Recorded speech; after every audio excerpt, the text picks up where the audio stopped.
I appreciate them being here today, and this is what we want to show as a united front with our community of what we're going to do to kind of make things better moving forward. Because I assure you this, you'll hear me say it multiple times, things will be better.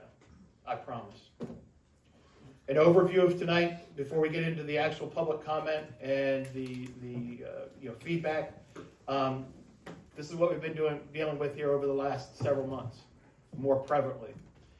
Things started probably about 1.5 years ago. Some people were victimized with something simple as a flower pot on their porch being knocked over. Flower pot ended up moving on to maybe a window broken out. It ended up to other vandalisms around town. It ended up moving forward to most notably thefts from vehicles, then thefts of vehicles. Things that don't happen in Chestertown, right? They're happening, unfortunately.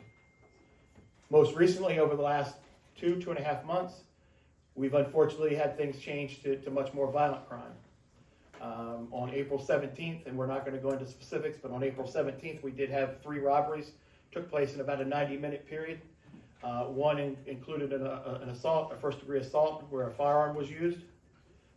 We also had 2 other strong-arm robberies in the area of Washington College, where students were victimized. And most recently, Tea Party weekend, we had an assault with a gun with juveniles over in the area of Fat Daddies and Big Mixes.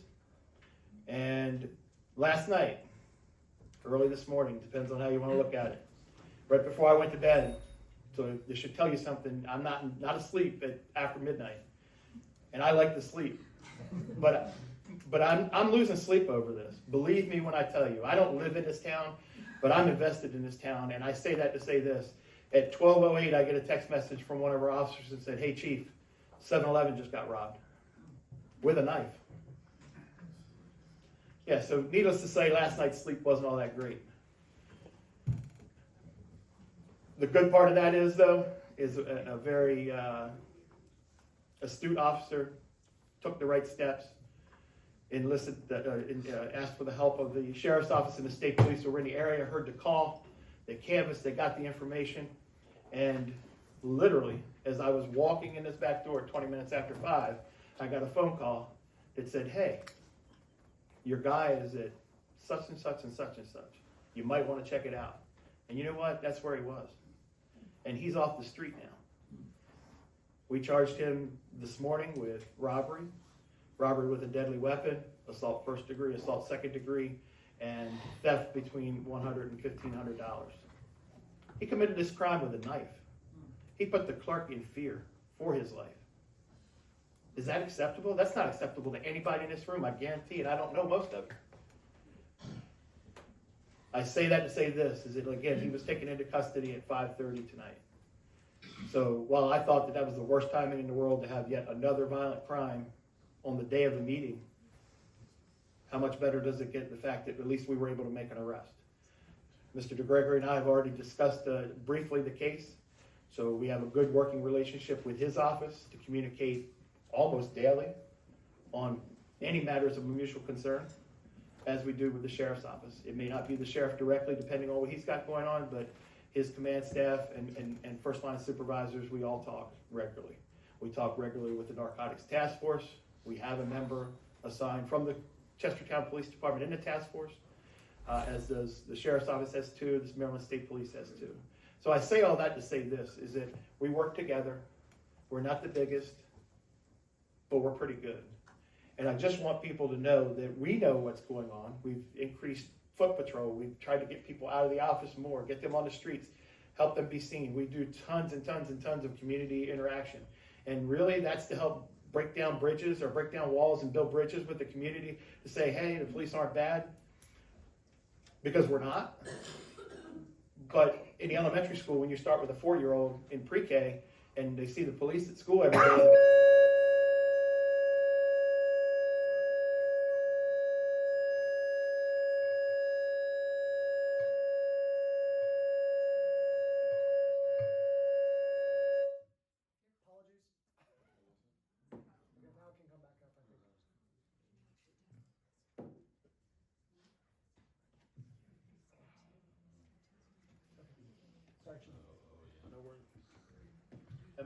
cue to wrap it up. But anyway, I think we've kind of gone over where the problems are. We know where the problems are. We work really hard to try to get a handle on them.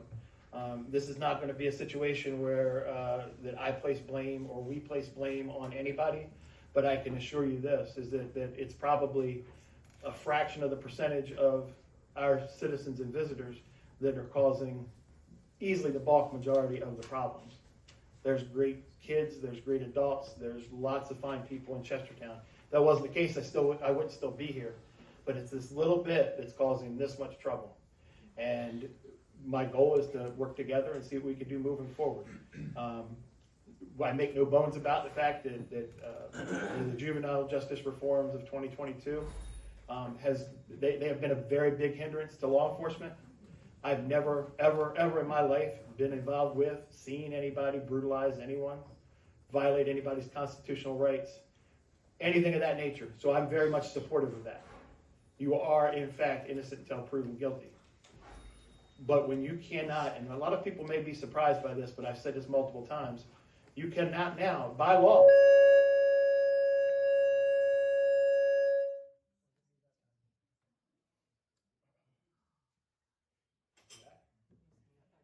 by law, if you have a child, 13 years old, the parent says, I want you to talk to the police. Law.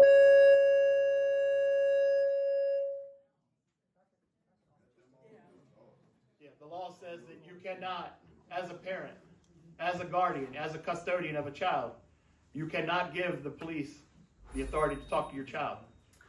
Now, probably like most of you, if my child was involved in an incident, I would want him to talk to the police, because if he was wrong, I want him to admit to it. If he's not, I'm certainly going to look out for his best interest.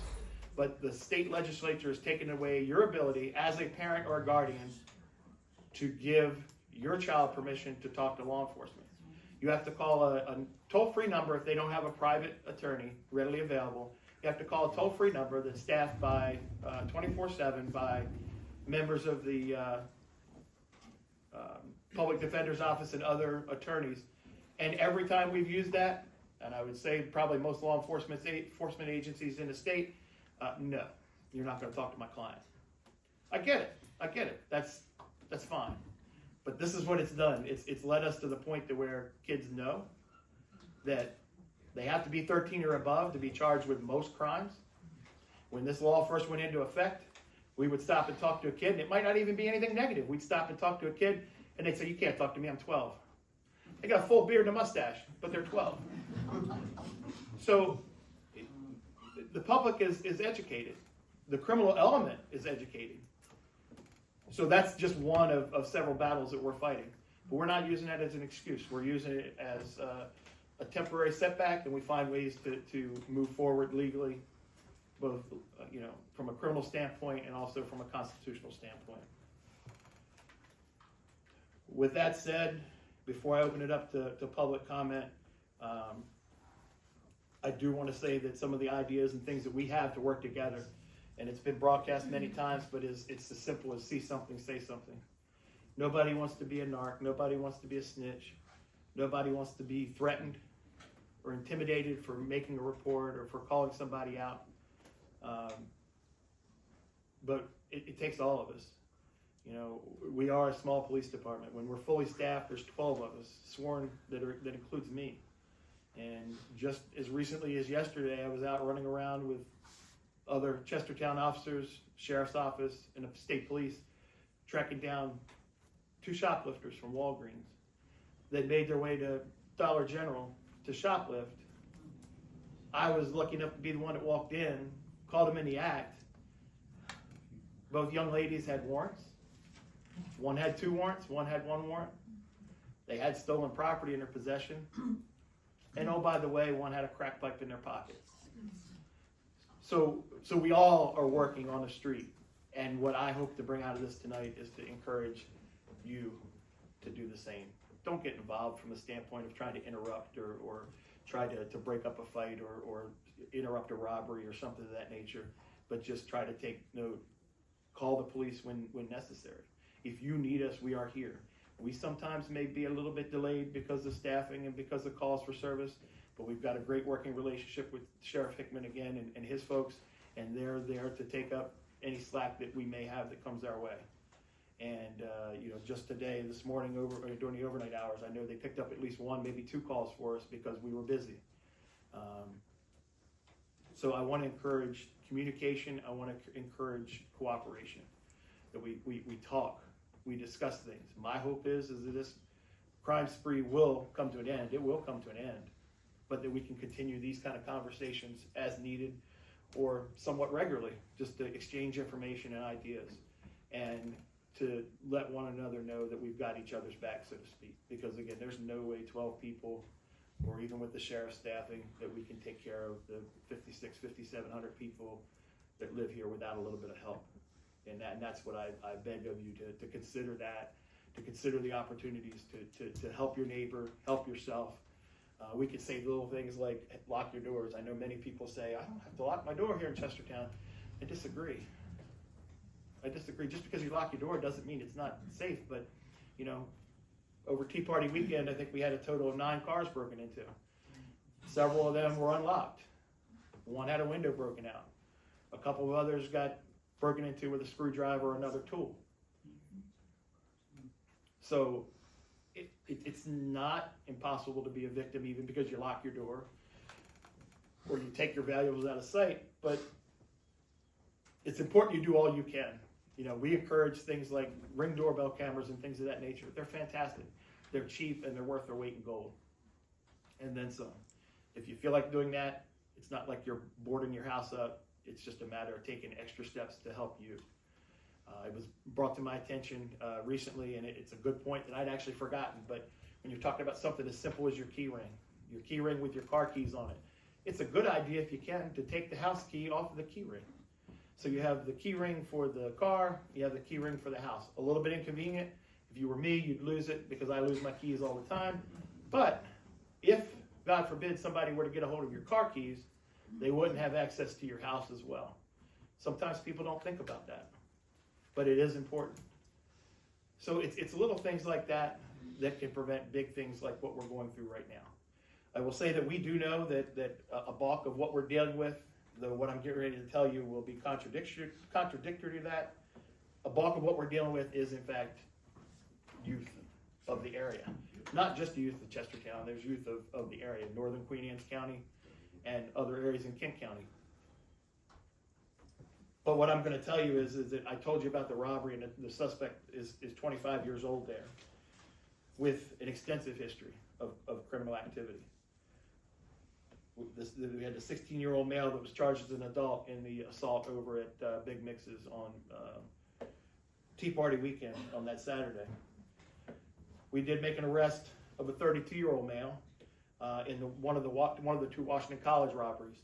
32 years old, and he's hanging out with 14, 15, 16-year-olds, so he probably doesn't have a great life. Very much great evidence that puts him in the place of the crime.